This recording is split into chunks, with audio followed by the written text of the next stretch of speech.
Hello guys, তো এটা হচ্ছে আল্লুরা শপ।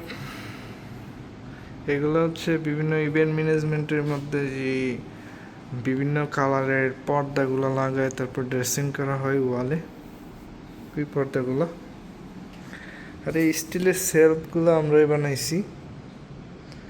তো বানানোর পর স্ক্রু দিয়ে টাইট করে দেওয়া হয়েছে। এগুলো হচ্ছে আলাদা আর কি। আর এগুলো হচ্ছে লিস, বাংলাতে লিস বলে এগুলোকে। আল্লুরা দেখতে পাচ্ছেন, এই শপের নাম হচ্ছে আল্লুরা। এই স্টিকারও আল্লুরা রাইটিং করা হয়েছে। বিভিন্ন পদক্ষেপ নিয়ে ওরা অনেক ধরনের ড্রেসিং করে থাকে। তো এটা হচ্ছে আজকে আমরা আসছি, এগুলা বরাবর টাইটনেস ছিল না, তো ডিল নিয়ে আসছি টাইট করার জন্য। এটা হচ্ছে ডিল। তো এই ডিল দিয়ে আমরা এইখানে স্ক্রু আছে প্রত্যেকটাতে, স্ক্রুর মধ্যে টাইট দিচ্ছি।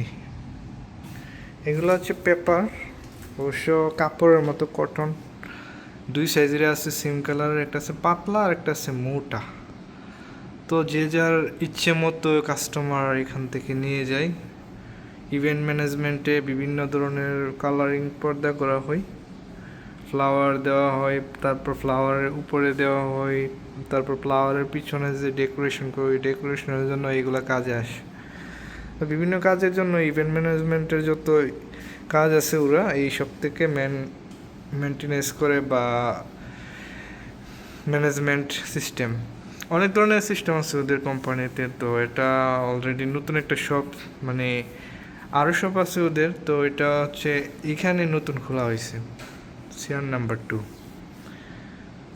তো এই ম্যানেজমেন্ট কোম্পানি অনেক বড় একটা কোম্পানি। কাপড়গুলো দেখুন কত ক্লিন এবং স্মুথ, সুন্দর।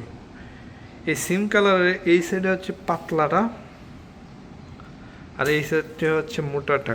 মোটাটা একটু কালার একদম পারফেক্ট লাইট আসে, আর পাতলাটা একটু কালার কম।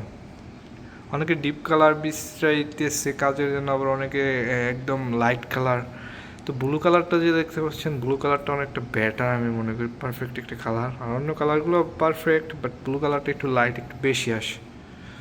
এখানে পিঙ্ক কালার আছে, grey colour, grey, black, blue, pink light, তারপর হচ্ছে গ্রে লাইট, এরকম অনেক ধরনের কালার দেখতে পাচ্ছেন। তো আমরা এখানে আসছি মূলত এইটা মেনটেনেন্স করার জন্য, এই রেকটা স্টিলের। তো আসার পরে দেখতে পেলাম এখানে ওরা অলরেডি ড্রেসিং করে রাখছে সেল করার জন্য। তারপর আমি বুঝতে পারলাম যে আসলে এরা সেল করার জন্য শপ ওপেন করে দিচ্ছে। তো আমি এই কারণে একটু ভিডিও মেক করে আপনাদের সাথে শেয়ার করলাম তারা কত সুন্দরভাবে ড্রেসিং করে রাখে। কেমন লাগছে অবশ্যই জানাবেন। অসংখ্য ধন্যবাদ আমার প্রত্যেকটা ভিডিও দেখার জন্য। আমি অবশ্য মূলত ভিডিও বানাই না, অনেক লিড করে করে একটা ভিডিও দিই, সপ্তাহে মনে হয় একটা ভিডিওর মতো দিই। তো এইটা হচ্ছে আজকের এপিসোড। তো আপনাদের কাছে কেমন লাগছে আমার এপিসোড অবশ্যই জানাবেন। আমি যেন সবসময় ভালো ভালো ভিডিও দিতে পারি, অবশ্যই সবাই দোয়া করবেন। আমি তেমন একটা কন্টেন্ট ক্রিয়েটর না, তারপরও মাঝে মধ্যে কন্টেন্ট ক্রিয়েটিং করি, কারণ সবার সাথে মিলে কাজ করতে হবে। তবে আমারও একটা আশা আছে সবার কাছ থেকে সাপোর্ট পাবো। তো সবাই সাপোর্ট দিলে অবশ্যই আমিও সাপোর্ট দেব। আমি অবশ্যই ফ্রি টাইম পাই না, তারপর অনেকে যারা আছেন তাদের সবাইকে আমি সাপোর্ট দেওয়ার জন্য ট্রাই করি, ঠিক আছে? তো সবাই এরকমভাবেই সাপোর্ট দিয়ে যাবেন, ইনশাল্লাহ একদিন আমিও সাকসেস হব। আর আপনাদেরকে নিয়ে হব, একা হব না, কারণ একা সাকসেস হওয়া যায় না। ফ্যামিলিতে যেমন একা বড় হওয়া যায় না ফ্যামিলি ছাড়া, তেমনই ইউটিউবেও সবাই সবাইকে সাপোর্ট করতে হবে। তারপর সবাই সবার হেল্প ছাড়া পসিবল না উপরে যাওয়া। এই হচ্ছে আজকের এপিসোড। তো কেমন লাগছে আমার এই ইভেন্ট ম্যানেজমেন্টের কাপড়ের যে কটনের পেপারগুলো আছে, তো এই পেপারগুলো কেমন লাগছে অবশ্যই জানাবেন। আর অসংখ্য ধন্যবাদ সবাই সাপোর্ট করার জন্য আমাকে। সবাই ভালো থাকবেন, tata, bye bye, love you.